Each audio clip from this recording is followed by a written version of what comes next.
د الله جل جلاله په ذات باندې او په نوم باندې قسم کول. ډیرو ملګرو تپوس کړو چې قسم څه ته ویل شي، د قسم کفاره څه ده او د قسم اقسام څه دي. نو دې باره کې د سره مکمل معلومات شیر کوم. دا ویډیو تر اخره پورې وګورئ. نو د قسم په اقسامو باندې او په کم قسم باندې کفاره شته، په کم قسم باندې ګناه ده او د قسم څو اقسام دي. نو دا به مکمل تاسو زده کوئ. په اسانه پښتو کې درته وایم، قسم ته په عربی کې یمین وایي او یمین ورته ځکه وایي چې عربیانو به اکثر د یو بل نه قسم اخیسته نو داخلي لاس پې ورکوو، نو یمین ښي ته وایي، نو ځکه دې ته یمین ویلی شي. یا د یمن نه دی یمین، معنی د قوت او برکت او د دې قسم په ذریعه باندې خلک خپل کلام مضبوطوي، د دې وجې نه دې د قسم ویلی شي. او په شریعت اعتبار سره قسم دا دی چې په یو کار په کولو یا په نه کولو باندې پوخ یقین څوک کوي او په هغې باندې د الله جل جلاله قسم وخوري، د هغه نوم پرې واخلي، دې ته قسم ویلی شي. قسم په درې قسمه باندې دی. یو اول نمبر دی، دې ته وایي یمین لغوه، قسم لغوه. دویم نمبر یمین غموس. دریم نمبر یمین منعقده. دا درې اقسام د قسم دي. اول نمبر یمین لغوه، دا هغه قسم دی چې یو کار په تیر زمانه کې یا موجوده زمانه کې یو کار شوی او یو کس ته پته نه او په غلط فهمۍ باندې دی قسم وخوري چې زما د قسم په خدای باندې دا کار نه دی شوی او هغه کار شوی ده ته پته نه، نو دا قسم لغوه دی. په دې باندې هیڅ قسمه ګناه نشته دی او دا قسم معاف دی، هیڅ قسمه ګناه پې هم نشته او کفاره پې هم نشته دی. یا یو کار نه شوی او ده ته پته نه او دی قسم وخوري چې زما د قسم دا کار شوی دی، نو دې ته قسم لغوه ویلی شي. په دې باندې هیڅ قسمه ګناه هم نشته دی، کفاره پې هم نشته دی، دا معاف. دویم نمبر دی یمین غموس. دا هغه قسم ته ویلی شي چې په تېره زمانه کې یو کار شوی او ده ته پته چې دا کار شوی دی او د هغې باوجود دی وایي چې زما د قسم په خدای باندې دا کار نه دی شوی، نو ده ته پته ده او ده پې قسم وخوړه، نو قسم په دې باندې غموس دی. دا سړی ګناهګار دی، سخت ګناهګار دی، البته کفاره پې صرف نشته دی، نور توبه او استغفار په ده باندې لازم دی. دا به دی خامخا کوي. غموس اصل کې عربی ته ویلی شي غوپه ورکول، نو خدای پاک به در عذاب ورکوي، دی به استغفار وایي، توبه به وایي او په دې باندې به د خدای پاک نه بخښنه غواړي، خو کفاره پې نشته دی. دریم نمبر دی یمین منعقده.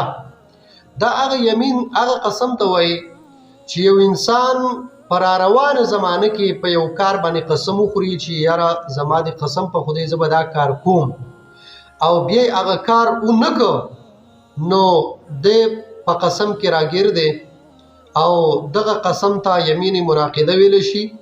په دې باندې په ده باندې کفاره لازم ده. نو په اولني دوو قسمونو کې کفاره نشته دی او په دې دریم نمبر قسم یمین منعقده په دې کې کفاره ده. دا کفاره که ده دا قسم مات کو کفاره به ورکوي، که قسم یې نه مات کړی نو هغې پورې کفاره نشته دی. اوس دا کفاره به دې څه ورکوي؟ نو قرآن کریم کې کفاره د قسم کفاره څلور اشیا ذکر کړي دي چې دا به د قسم کفاره ورکوي. د ټولو نه اول قرآن کریم کې الله جل جلاله فرمایي فاطعام 10 مساکین من اوسط ما تطعمون. اول نمبر کفاره دا ده چې 10 مسکینانو لبا 2 ټیمه خوراک ورکوي. دا اول نمبر کفاره دا ده چې 10 مسکینانو لبا 2 ټیمه خوراک ورکوي. دا به درمیانه خوراک نه ډیر اعلی او نه ډیر کمزورې، درمیانه چې کوم تاسو په خپل کورونو کې استعمالوئ هغه شان درمیانه خوراک به 10 کسان له 2 ټیمه ورکوي. که دا نشي کولی، دویم طریقه او دویم اپشن د کفارې چې دی قرآن کریم ذکر کړی چې او کسوتهم 10 مسکینانو له به کپړې ورکوي، درمیانه قسم کپړه چې دا 10 مسکینانو له. او دریم نمبر کفاره د قسم چې دا او تحریر رقبه، یا به غلام آزادی، خو چونکې غلام آزادول په دې زمانه کې نشته دی. او څلورم نمبر فصیام 3 ایام. که چرته کې دا اشته 3 واړه څوک نه مومي او دا سړی غریبي، نو د ده لپاره حکم دا دی چې دی به 3 روژې پرله پسې نیسي. دا د قسم کفاره شو. اول نمبر کفاره د قسم دا شو چې یا به دی 10 مسکینانو له 2 ټیمه خوراک ورکوي، که دا نشي ورکولی 10 مسکینانو له به جامې ورکوي، که دا نشي ورکولی غلام به آزادوي، که دا نشي کولی نو 3 ورځې به پرله پسې روژې نیسي. خو لیکن دغه ځای کې یو څو خبرې دي دا لازمي واورئ. ګوره که اوس یو انسان وایي چې زه 10 مسکینانو له 2 ټیمه خوراک نشم ورکولی یا دا کم نور کفاري چې دا نشم کولی 1000 روپۍ ورکوم، نو دی به څه کوي؟ نو روپۍ م ورکولی شي. نو بیا به دی د 10 مسکینانو په حساب باندې د 2.5 کیلو غنمو په حساب به دی روپۍ ورکوي. لکه په دې زمانه کې تقریبا چې 160 نواله 150 نواله 170 پورې دی پورې د یو مسکین دا د 150 نه 170 پورې دا خوراک دی. نو دی به 10 ورکوي. نو په دې باندې به ورسره دی ضرب ولګئ چې یاره 10 کسانو له 2 ټیمه چې کوم دی 170 چې دی نو دا څومره راځي. نو د دې حساب وکړي دا بیا د یو کس له ورکولی شي او ډېرو فقیرانو محتاجانو له ورکولی شي. او بله خبره به دا ده کوي چې ګوره دا روجې نیول چې دي نو دا حکم صرف د غریبانانو دپاره دی، دا حکم د مالدارو خلکو دپاره نه دی. هغه خلک چې هغه مسکینان له طعام ورکولی شي یا کپړه ورکولی شي، غلام آزادولی شي، هغه کسان به روژه نه نیسي. روژه به هغه کسان نیسي چې هغه د دې ماقبل اشیاو استطاعت نه لري، طاقت نه لري، نو هغه به دا کار کوي. او بله خبر دا چې دا کفاره چې څوک ورکوي دا به د قسم د ماتولو نه وروسته ورکوي. قسم د ماتولو نه مخکې نشته دی، دا کفاره به وروسته ورکوي.